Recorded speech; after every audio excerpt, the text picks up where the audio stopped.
Hello, আসসালামু আলাইকুম বন্ধুরা, সবাই কেমন আছো? আল্লাহর রহমতে আছি, আমরা ভালো আছি। আমি আজকে রান্না করব বিরিয়ানি। তাই আগে থেকে মাংসগুলো ছোট ছোট করে কেটে নিলাম। কেটে নিয়ে আদা রসুন বাটা, পেঁয়াজ, মশলা সব কিছু দিয়ে সিদ্ধ করে নিচ্ছি।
দেখো, মাংসগুলো সিদ্ধ হয়ে গেল। সব মশলাপাতি দিয়ে সিদ্ধ করে ফেললাম। কালারটা কেমন আসলো? মশলা মাখা মাখা হয়ে তেল ছেড়ে দিল। ভালোভাবে তেল ছেড়ে দেওয়ার পরে এখানে ধুয়ে রাখা চালগুলো দিয়ে দেবো। চালগুলো দিয়ে ভেজে নেব। দেখো, চাল ছেড়ে দিয়েছে।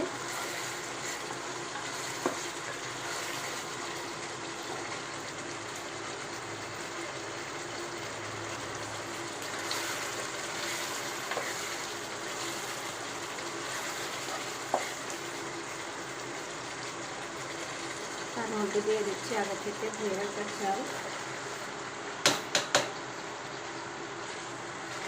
এইবারে চালগুলোর সাথে মাংসগুলো মিশিয়ে ভালোভাবে নেড়ে ছেড়ে ভেজে নেব।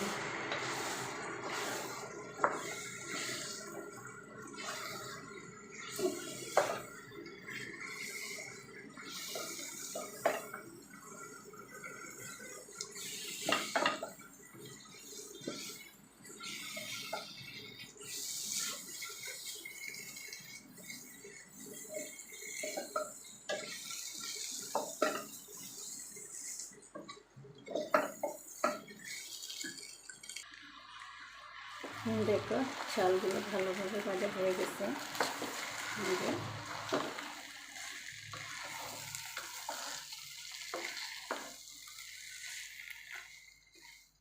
এবার এর মধ্যে দিয়ে দেব গরম পানি।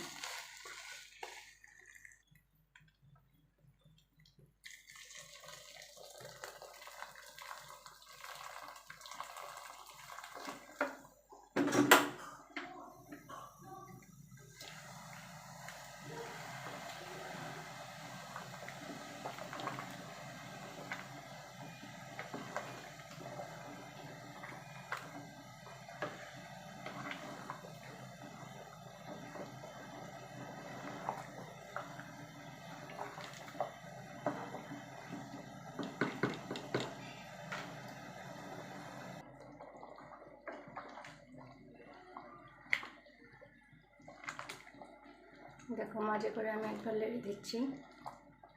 তলা নিতে লাগবে না, কারণ এটা ফ্রাই প্যান, ননস্টিক ফ্রাই প্যানের মধ্যে তলা নিতে লাগে না।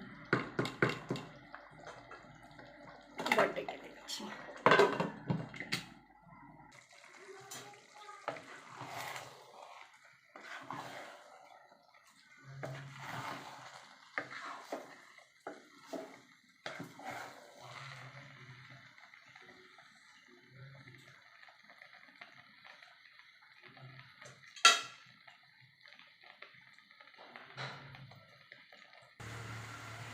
দেখো, আমার বিরিয়ানিটা পানি শুকিয়ে গেল।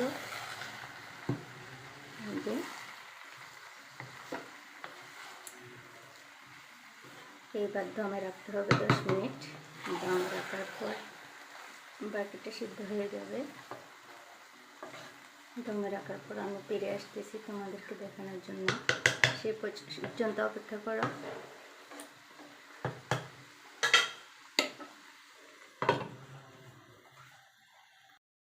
দেখো বন্ধুরা, 10 মিনিট দমে রাখার পর বিরিয়ানিটা কেমন হলো।